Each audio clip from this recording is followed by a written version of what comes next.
वसुंधराने केला नंदिनीचा अपमान, काव्याने दिलं सडेतोड उत्तर.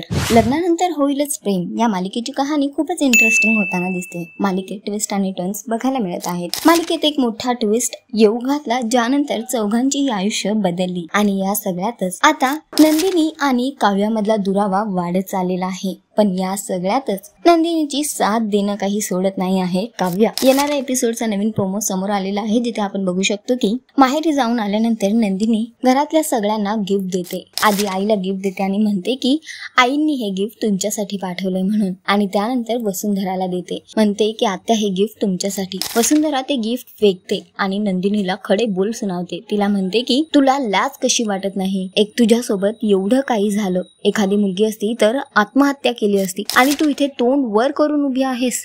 तेव्हा मात्र नंदिनी अक्षरशः रडू लागते. पण तेव्हा तिची साथ देते तिची बहीण काव्या, जी नंदिनीला मागे खेचते आणि स्वतः तिच्या पुढे येऊन ढाल बनून उभी राहते आणि वसुंधराला म्हणते की जे तुम्ही माझ्या ताईला सुनावताय ते जर तुमच्या मुलीसोबत झालं असतं, तिच्यासोबत घडलं असतं, तर तिलाही तुम्ही आत्महत्या करायला सांगितली असती का? तेव्हा वसुंधराला राग येतो आणि ती काव्याला म्हणते की तोंड सांभाळून. तेव्हा काव्या तिच्यावर आवाज चढवते आणि तिला म्हणते की तुम्ही तोंड सांभाळून. तर सध्या तरी नंदिनीची साथ देत काव्या तिच्यासाठी ढाल बनून उभी राहिलेली आहे. बघणं फार महत्वाचं असणार आहे की हे नातं नेमकं पुढे जाऊन काय वळण घेणार, ही ढाल अशीच कायम राहणार की नाही.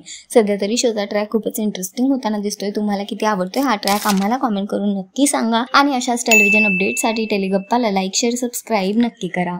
नमस्कार.